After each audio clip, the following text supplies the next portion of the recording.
Assalamualaikum warahmatullahi wabarakatuh dan halo teman-teman semua.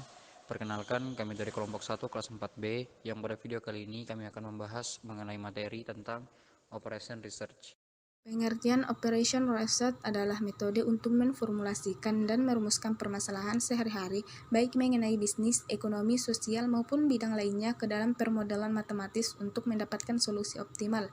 Morse dan Kimball mendefinisikan riset operasi sebagai metode ilmiah yang memungkinkan para manajer mengambil keputusan mengenai kegiatan yang mereka tangani dengan dasar kuantitatif. Arkoff dan Arnoff mengemukakan pengertian riset operasi sebagai aplikasi metode-metode, teknik-teknik, dan peralatan-peralatan ilmiah dalam menghadapi masalah-masalah yang timbul di dalam operasi perusahaan, dengan tujuan ditemukannya pemecahan yang optimum masalah-masalah tersebut. Miller dan M. Kastar mengartikan riset operasi sebagai peralatan manajemen yang menyatukan ilmu pengetahuan, matematika, dan logika dalam kerangka pemecahan masalah yang dihadapi sehari-hari, sehingga akhirnya permasalahan tersebut dapat dipecahkan secara optimal. Manfaat dan penerapan Operation Research di industri. Manfaat Operation Research yang pertama yaitu memberikan kemudahan dalam pengambilan keputusan kegiatan kerja dalam bidang industri. Yang kedua, riset operasi berusaha menetapkan arah tindakan terbaik dari sebuah masalah keputusan di bawah pembatasan sumber daya terbatas. Yang ketiga yaitu memberikan pengembangan dari beberapa sektor seperti teknik dan ilmu perhitungan, ilmu politik, matematik, ekonomi, teori probabilitas, dan statistik. Yang keempat, memberikan kemudahan dalam pengambilan keputusan kegiatan kerja dalam bidang industri. Penerapan Operation Research. Pertama, keuangan. Analisis cash flow, investasi, aturan pembelian bahan dengan harga bervariasi, penentuan kuantitas dan waktu pembelian, strategi eksplorasi dan eksploitasi bahan mentah, kebijakan pergantian barang.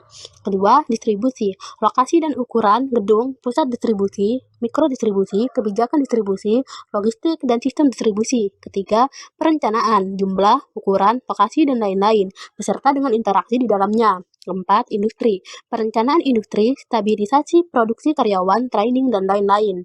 Kelima, manajemen konstruksi, kebijakan maintenance, jumlah karyawan maintenance, pengaturan proyek, alokasi sumber karya.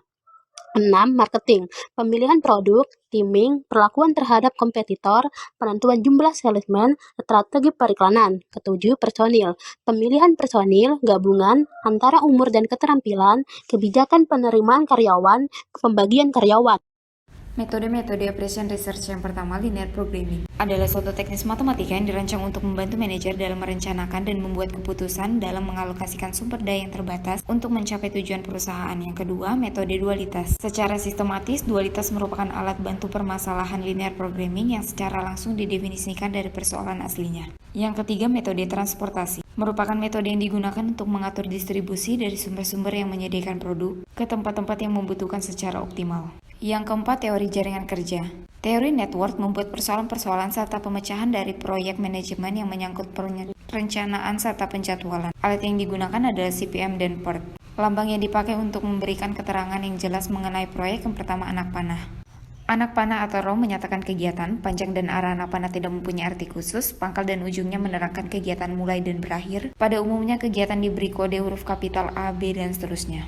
Yang kedua, lingkaran kecil atau node, menyatakan suatu kejadian atau peristiwa. Kejadian diartikan sebagai awal atau akhir dari satu atau beberapa kegiatan, umumnya diberi kode angka 1, 2, dan seterusnya yang disebut nomor kejadian. Yang ketiga, anak panah terputus-putus, menyatakan kegiatan semu atau dummy. Dummy sebagai pemberitahuan bahwa terjadi perpindahan dari satu kejadian ke kejadian lainnya pada saat yang sama. Oleh karena itu, dummy tidak memerlukan waktu dan tidak menghabiskan sumber. Panjang dan arah dummy tidak mempunyai arti khusus.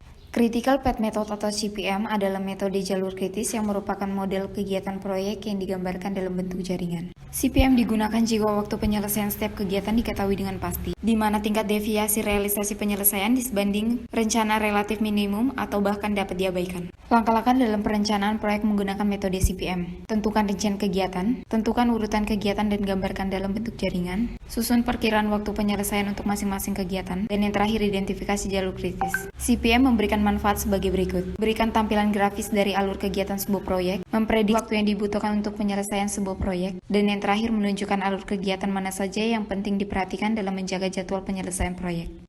Metode selanjutnya adalah Program Evaluation and Review Technique, yang dimana PERT adalah suatu model jaringan yang mampu memetakan waktu penyelesaian kegiatan yang acak. Proses perencanaan PERT meliputi langkah-langkah sebagai berikut. Yang pertama, mengidentifikasi kegiatan dan tonggak proyek yang spesifik. Yang kedua, menentukan urutan yang tepat dari kegiatan-kegiatan. Yang ketiga, menyusun model diagram jaringan. Yang keempat, memperkirakan waktu yang diperlukan untuk masing-masing kegiatan. Yang kelima, menentukan tahapan dan jalur kritis. Dan yang keenam, melakukan pemantauan dan evaluasi serta koreksi pada diagram PERT selama proyek berlangsung. Diagram PERT sangat bermanfaat bagi pengelolaan sebuah proyek karena menyediakan informasi sebagai berikut. Yang pertama, diagram PERT sangat bermanfaat bagi pengelolaan sebuah proyek karena menyediakan informasi. Yang kedua, jangka waktu penyelesaian proyek. Yang ketiga, kemungkinan penyelesaian proyek sebelum tanggal yang ditentukan. Yang keempat, tahapan kegiatan yang kritis yang dapat berdampak langsung terhadap waktu penyelesaian proyek. Yang kelima, kegiatan yang memiliki tenggat waktu yang relatif longgar yang seharusnya dapat dikelola sebagai tambahan waktu bagi tahapan kegiatan kritis. Dan yang keenam, tanggal kegiatan yang dimulai dan tanggal kegiatan yang berakhir. Yang kelima, metode simplex adalah suatu metode yang secara matematis dimulai dari suatu pemecahan dasar yang visible ke pemecahan dasar visible lainnya. Dilakukan secara berulang-ulang sehingga akhirnya diperoleh satu pemecahan dasar yang optimum. Metode grafik tidak dapat menyelesaikan persoalan linear program yang memiliki variabel keputusan yang cukup besar atau lebih dari 2. Maka untuk menyelesaikannya digunakan metode simplex. Sekian video penjelasan dari kami mengenai materi Operation Research. Kurangnya kami mohon maaf. Terima kasih dan wassalamualaikum warahmatullahi wabarakatuh.